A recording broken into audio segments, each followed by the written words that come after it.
My name is Just a Fan, and I'm here today to talk about something, but I don't know what that's going to be. All I really want to do is just use this awesome new camera. There's this new camera, new great equipment to go along with it, bigger memory card. We're all set for some great reviews here. And so what I did is, rather than choosing what to review, I just wrote down some movie classics that I've seen a million times. There we go, get that into frame.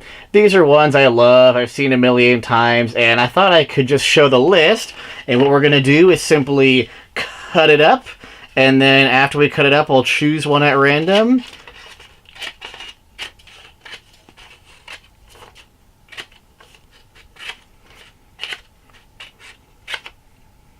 Perfect. So what we're going to do here is gather up these movie choices, and what the point is it's me making a recommendation. And if you have not seen one of these movies before, or whatever comes up, if you haven't seen the movie before, definitely see it. These are all, the whole list right there is definitely worth seeing, all of them. And so that's kind of our goal here. Our goal is to simply just share some fond memories and fond thoughts we have about certain movies we love so much. And hopefully, if you haven't seen it before, that'll be your cue to be like, oh, I got to see that now. So we'll get that going here as soon as I get them all folded, and we'll be set to go. By the way, I'm going to try to do this without spoilers. That's part of the idea. Doing a recommendation type of review doesn't have to be spoilery at first. And also, of course, if people have seen the movie, then they want to have some discussion where it's, spoilers are allowed and such. So we'll do some non-spoiler stuff first, recommendations to see the movie with, and then hopefully after that we'll get into some spoilery things and talk more in depth about why these are such great movies. Here we go. What a perfect hat. So let's throw these movie choices in there, not look at any of them, not sure what we're going to review or recommend. Also, we're just having fun with a new camera too, so, whatever happens here, doesn't matter. We're just making fun new reviews with a nice new camera. I'm not even going to look at it first. I'm going to let everybody else look at it. It is hopefully not upside down. If it is, now it's not. We have Men in Black. I love this movie so much. Men in Black. If you have not seen this movie, you are missing out. And I highly recommend it for anybody who loves movies from like the 90s or early 2000s, or I guess 80s too. It does have two sequels. There is a Men in Black 2 and a Men in Black 3. 3 is fun. I mean, 2 is one of those weird movies where it's really not that great, but it's just kind of fun because it's Men in Black, and some of the things they do in there are entertaining-ish. Some decent acting. You get to see Patrick Warburton. That's always like a treat, So Men in Black 3, I don't own that one on DVD. I've seen it like twice ever, and it's fine. It's got some good things about it. It's got an interesting ending. But let's focus on the first one. Yes, those exist. Yes, they're worth at least one watch each, but Men in Black, the first one, this thing is worth as many watches as you can get it. So, why is this movie so good? Again, non-spoiler, for anybody who hasn't seen it, why is this movie so much fun? It's really one of those that's enhanced so much by the actors and the delivery of dialogue and the dialogue they have together, the interactions they have. What you essentially have going on in this movie is Will Smith here and K, Tommy Lee Jones. He's J, he's K, Agent J, Agent K. What their real deal is here is that J, Will Smith, is kind of the new kid, the new young guy in this organization for some reason. We can get to that later. And then K is like the guy who's been there for a long time. He's really good at it. He's very prim, proper, does everything by the book, and, doesn't really have a lot of smiles or flexibility. And they make a perfect, absolutely perfect combination together of this new guy with this older guy, not necessarily old, but this new guy with this older guy interacting together. And of course, Will Smith, we all know, if we've seen any of his stuff, from Fresh Prince of Bel-Air to Men in Black to anything else, we know that most of his roles, not all, are very entertaining, fun. He's like kind of does things his own way. He's a goofy guy. He's a little sassy to a point. Not necessarily sassy, but like he's just hardcore awesome. So you gotta love Will Smith no matter where you're coming from. And this is one of those movies that helps you love him a lot. So actors and dialogue, interactions together with the actors, very, very good. You have some other really good characters in here. It's not even a really huge movie in terms of how many real characters there are, which in this case is a good thing. You do actually see a lot of people in the movie. You see a lot, it's called Men in Black, right? So I guess, what does Kay say in the movie? Kay says Men in Black, he's part of an organization that polices and monitors alien activity on the planet Earth. So that's what you got. The Men in Black, the organization itself, that's what they do. So in that organization and in other various scenes, you see plenty of people walking around doing things, doing whatever.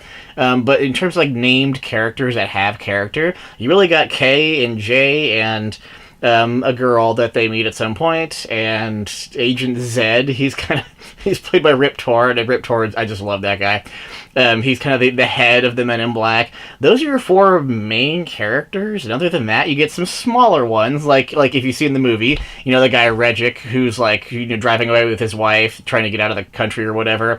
And then you got Jack Jeebs. I love Jeebs because he's played by the guy who plays Monk. And he's a minor character, but they're kind of there. But it really comes down to the 3 or 4 characters that make up the story.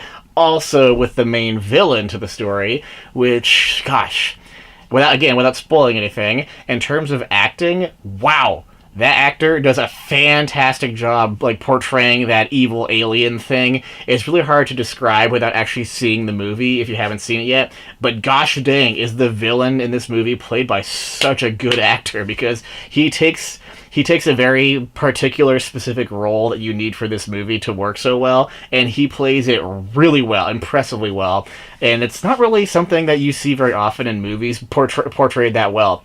It also, this movie's like, what, 1995, 1994? And the effects for some of these alien things are still better than the things we see today. And I'm very biased. I have, like, a originalist mindset where I like the older things more. I tend to like older things in terms of like movies and computers, technology, a lot of that older stuff that used to be made better with higher quality and more care and TLC, you might say. And then these days, it happens with movies too, we have some things that are just thrown together and it's like, really? Like, we're at this point in time after this many years of movies and this kind of technology, and that's what we're seeing?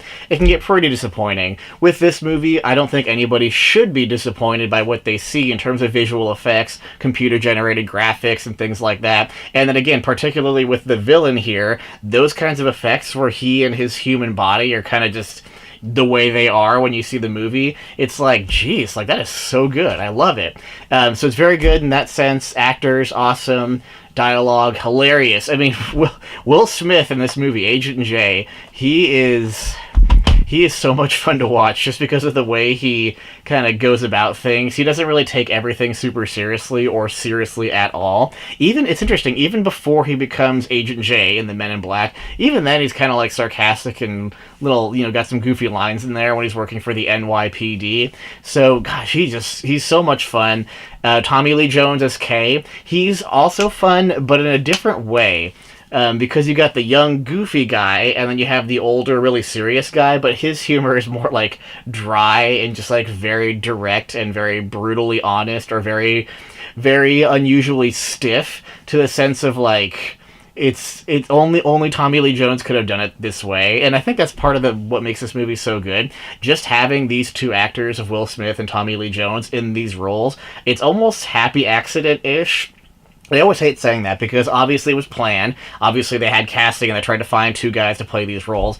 But I really couldn't see it better with anybody else. It's gotta be Tommy Lee Jones and Will Smith for these roles. Super great, super funny. And of course, other things in the movie are funny. A couple other smaller parts. They have some pretty good scenes that are well portrayed and well acted. Especially Jack Jeebs. I mean, that guy's just hilarious. Just the way he does his character and kind of how he and Tommy Lee Jones interact. It's just fantastic. So this is a movie about aliens, the Men in Black, the organization that polices and monitors alien activity on the planet Earth, and how Agent J learns to be, that's J, right? Oh wait, no, that's J. How J learns to be a Men in Black agent for the Men in Black. Men in Black's got some pretty memorable scenes, too. I mean, we got quotes that are very quotable, very profound in some cases, and a lot of scenes where it's just very goofy. It's on the cover, so it's not a huge spoiler or anything, but you'll notice here there's a pug with an I Love New York, like, sweatshirt on or jacket on. That pug right there, anybody who's seen the movie is like, oh yeah, Frank, definitely, kind of thing. It's not even a huge scene right there, but the way they do it and the fun they have with that scene, the acting Tommy Lee Jones has there, is just great. So you're going to get a lot of good, memorable quotes or profound quotes even, and just scenes you're going to remember. It's worth remembering a lot of stuff in this movie just because it's well done, well shot. It's not really very slow in any case. I mean, they actually do a pretty good job keeping it going, even though you have a lot going on. I mean, it's a whole organization of people who are keeping track of what's going on with aliens on the planet Earth, and so that's a lot to work with. If you want it to be a lot to work with, you can have them go on to so many different cases and doing so many different things, and then having so many internal things going on and so many characters they can meet. But they keep it pretty simple, which again, with that limited number of characters, seems to work out pretty darn well. So if you have not seen this movie, please see Men in Black. You will not be disappointed. There's very few things wrong with it, if any. I mean, gosh, now that I ask myself that question, is there anything wrong with the movie? It ends. I mean, by the ending, it's one of those movies where you say, like, can I see more? This is awesome, and we just got started, kind of thing. So I don't even think there's much. I mean, I'm so biased. I've been watching it for years. 15 times a year. Not really. I don't count, but it's like, for me, loving it so much personally, I can't think of very much, if anything, that is wrong with it.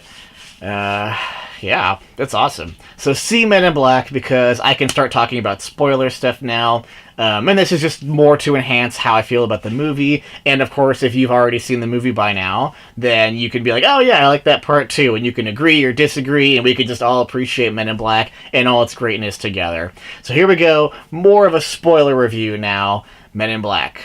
Men in Black is just the best. It's so great. And keep in mind, I did not know I was going to be reviewing this one in particular, so I have not had any time to think about what to say for it. But just thinking about more of the spoiler-based things I can mention right now, I love Tommy Lee Jones, Kay, and Will Smith, Jay. They have the perfect interactions together, and I love how much Kay gives Jay crap in this movie. Just like how at the beginning, how Jay says, I don't want anyone to call me son or sport or slim or anything like that. And Kay says, like, the first thing Kay says is like, cool, slick, whatever you say. It's like, it's done so dryly and so not even sarcastically or outwardly obviously sarcastically from Kay. That kind of stuff is awesome. Also, like, do you know what kind of alien leaves a green trail of spectral dust or something like that? And Jay's like, oh, that was on Final Jeopardy last night. Dang, Alex. It's like, it's so perfect the way they interact together, the way they deliver those lines, the way that they have to butt heads at some points to try to get through what they're trying to get through. Absolutely perfect. Also, speaking of lines, on the topic of dialogue, gosh, Kay, have you ever seen a movie say something so just perfectly real? When Kay is talking to Jay about, how crazy it is that aliens are on this planet, he says something like, 1,500 years ago, everybody knew the Earth was the center of the universe. 500 years ago, everyone knew the Earth was flat. And 15 minutes ago, you knew that people were alone on this planet. Imagine what you'll know tomorrow. Like, it's so amazing. I mean, for one thing, he could have stopped after 15 minutes ago. You knew people were alone on this planet. But then he even adds on, imagine what you'll know tomorrow. What a cool way to look at the future and appreciate what humanity knows and all forms of life, what they all know on Earth, and we've all figured out where we've all come from and where we could go or have gone. It's so good. 15, and the way he says 500 years ago, everyone knew the Earth was flat. Like, the way he delivers that line of everyone knew.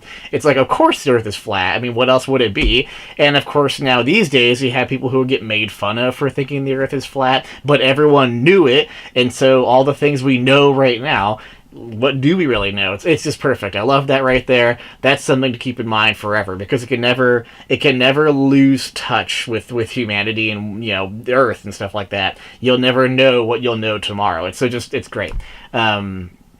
Other things I like, just watching the scene where Jay, that's kind of a change of topic, but the scene where Jay has to fake being like a medical examiner with, what's her name, with Laura or Laurel? She becomes Agent L, I think. But just the girl who examines the dead bodies of the two aliens that are brought in, the Archelians or whatever they're called. Just watching that scene of him having to pretend he's a medical examiner, and he has to put on the glove and feel around in the dead body, and he's like, nope, all fine. And she's like, doctor, they're all, all the organs, all fine. Doctor, they're all missing. And he's like, oh, of course. Well, that's obviously the first thing I noticed. And he has to crap his way through pretending that he realized all the organs in this not human body, but this apparently human body are missing.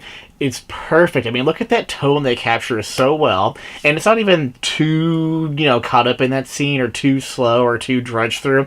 It's just such an excellent thing where Jay and Kay have to get to the morgue to try to figure out what's going on. They run into, I think her name's Laura, and they go through that scene, and he has to try to, pretend to be that medical examiner thing. So good. I mean, that right there shows some character, it shows some humor, it shows some characters meeting each other, because that's the first scene, I believe, well, that's the first scene that Jay realizes that he has with that person, because earlier in the movie, she gets neuralized by Kay, and then you get another great thing, where Jay says, how many times you flashy thing that poor woman? I love he calls it the flashy thing. It's just like, it's so perfect, because he doesn't even bother to learn the name of the neuralizer, or even seem to care that it has a name. It's just like perfect, and he's like, a couple, and again, more great interactions between Kay and Jay on that one, and then of course he has to say, like, how many times you flashy thing me, Kay? And he's like, I think he says none, or he says, have you ever flashy thing me? And he's like, no. He's like, I ain't play with you, Kay. Have you ever flashy thing me? He's like, no. And this scene change cut right there. It's just great. It's so real. That's the kind of thing in this movie where Jay and Kay seem like such real, actual people that we're watching in this movie.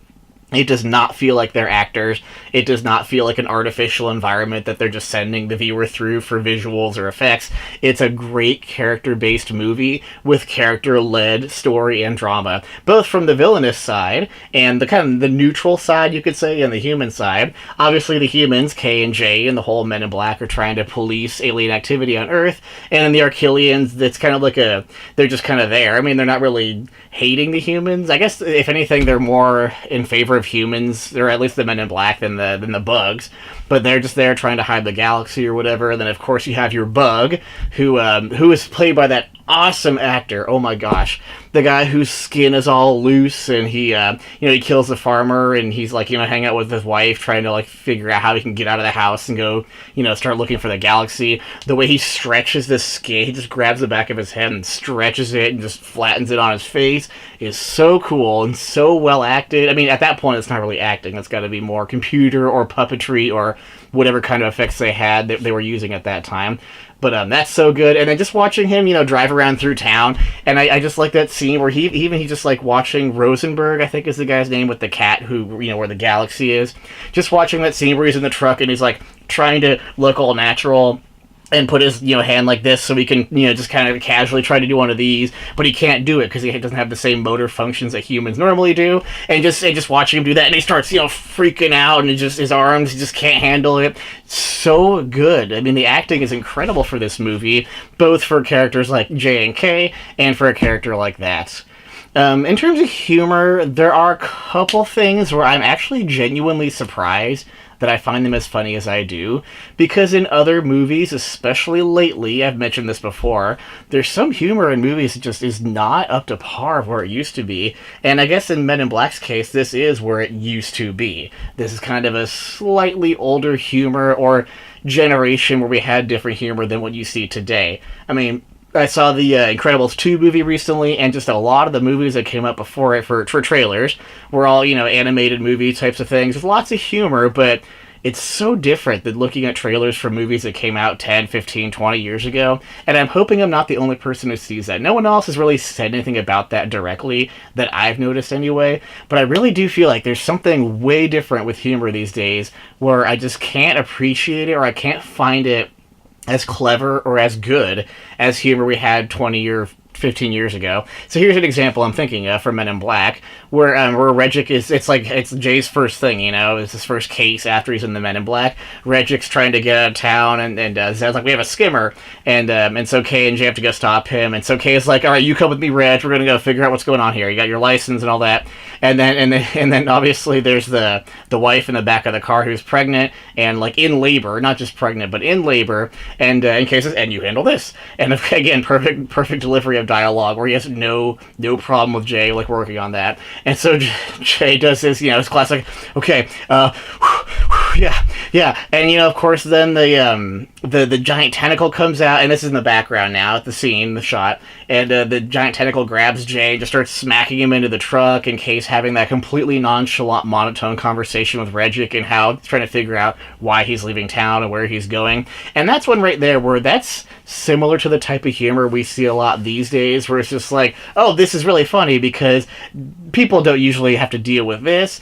but in that case, it just was so well done because of the way that Kay was talking to Regik in the foreground and just having a really boring, monotone conversation, and then knowing the characters of Jay and Kay and how hilarious it is for Jay, someone who's completely new at this, to have to deal with a pregnant alien woman giving birth.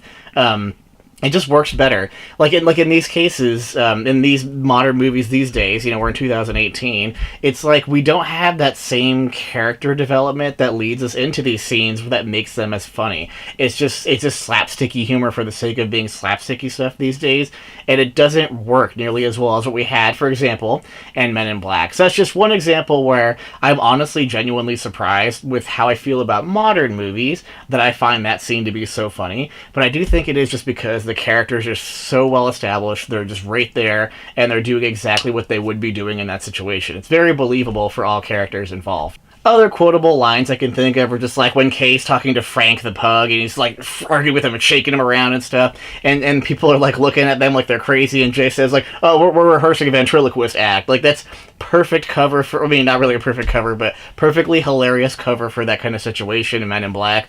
And then, of course, he says later, like, the dog owes my friend some money, or maybe it's the other way around, but just like, the dog owes my friend some money, and like, we're rehearsing a ventriloquist act. What great humorous ways to try to get someone out of a situation like that, just to be ignored. And of course, nobody actually does investigate further, but it's just, that's what it's about. It's about the character of Jay trying to, make it look like nothing weird is happening over here, so that's great stuff right there. And a good one from Kay is how, when they're at Rosenberg's jewelry store, and, what happens, and Jay uses the noisy cricket or whatever it's called, the tiny little gun thing, blows a hole in the car in front of everybody, and Kay gets all mad at him for discharging his weapons in the public, and so then what does he say? Or no, what they say? No, it's to Beatrice. It's the farm guy's wife, the guy who got killed, and the bug took over his body. It's Beatrice who he says something about when he neuralizes her. He says swamp gas was reflected from moonlight from the pocket of Venus or something like that. And Jay's like, what kind of story is that? He's like, what is this crap? And so it's hilarious how later in the movie, it's kind of hard to catch if you're not paying close attention to this part, but when Jay uses his gun and he realizes that, like, yeah, I messed up and used my gun in front of public people, it's like, can you guys over here? And so it cuts to like Kay talking to Zed or something, and it comes back to Jay's like, so there's a swamp gas, and it was reflecting the pocket of the moon from Venus, and that's what caused the he's like just trying to crap his way through another thing where it's like, I don't know, he just kind of takes Kay's story and tries to use it again, and he has almost no idea what he's talking about. So those kinds of things are great from Kay and Jay right there. I mean, the whole movie is just so awesome in terms of dialogue. Especially when they go on their first assignment, when they get to the car for the first time and they are going to drive to Regik and do the whole scene with the birth and stuff, and Zed says, we're not hosting an intergalactic kegger down here. And so as soon as they leave, the next shot is Jay saying, we're not hosting an intergalactic kegger. He's like just like perfectly imitating Zed in some goofy way. And then Kay just like looks at him. It says absolutely nothing at all. Like, the delivery of no dialogue there, just the way he acts is perfect on that scene. And then they get in the car, Kay says, fasten your seatbelt. And then Jay's like, so we gotta work on your people skills. You get a lot of better reaction if you were a little more polite. He says, fasten your seatbelt, please. And he's like, whoa, that was good. Did you hurt yourself? But then he, starts driving really fast, and it's just perfect. All these little things, all these little scenes that make it so real and so hilarious. It's the best. So final thoughts for Men in Black. I just love this movie. I could probably talk about it for hours, go through every single scene and say, I like that part, that part's funny, that's really well acted, this is clever. It's just a blast. So, assuming you've seen the movie before you saw this spoiler part, I hope you agree with most of the things I find funny, but if I missed something, let me know. I want to hear through comments and messages and emails at contactjustafan@gmail.com, whether you want me to address something further, or maybe you have a question about something I didn't address at all. I want to hear what everybody else thinks about Men in Black, because this is one that's very special to me, and I hope it's just as special to everyone else in the world. And it has an interesting ending too. Just that bizarre ending. I guess I should comment on that. Like, where it shows how there's Jay, and I think her name's Agent L. I couldn't look it up with this whole little surprise review thing. But they have hot dogs or something, talking about making fun of Dennis Rodman, how it's not much of a disguise.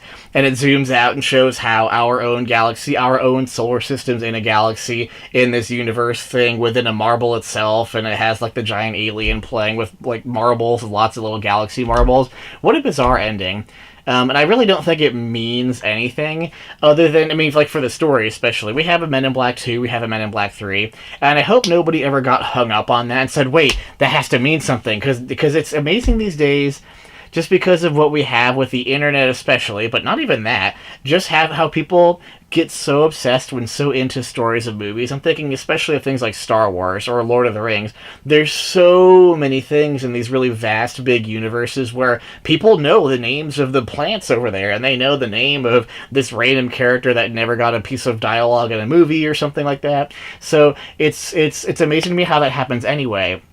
And so with that kind of thinking, with that kind of concept of people who are obsessed with movies and know everything and look at everything as meaningful, I wonder if people got hung up on the fact that there was a Men in Black 2, but no response in 3, and no response to this alien playing marbles with galaxies. And I don't think that was really the point, to have meaning. I think it was more just there to show that it was back to that line a little bit of, imagine what we'll know tomorrow. It's like we don't know anything. And part of the point of the movie, too, is that the galaxy is really, really small. Frank says, you humans, when are you going to learn that size doesn't matter? And so it just kind of harkens back to that whole size doesn't matter thing, and what do you know, and what is in the galaxy? Maybe the aliens do live among us, and there is a Men in Black. Not that that's really necessarily what we're supposed to be asking ourselves, but just stuff like that. So the ending is interesting at the very least, and it works for what that movie was trying to do. Otherwise, it's just kind of like a weird thing to be like, oh, look how crazy this is. It's so crazy. But I don't really think it happened that way, and I really didn't think it needed to be a lead-in to anything else. So, from beginning to end, this movie is awesome. I love Men in Black, and I hope you do too. Thanks very much for watching this surprise review, and we'll be back for, so all those ones we have in the hat here, we'll be back for some more. I'm just going to keep pulling from that list. So eventually, if you wanted, Jumanji to be the review, maybe that'll be next. I'm doing it completely randomly, so you won't know what's going to happen till it happens. Well, let's end this one for now and head into that next review later.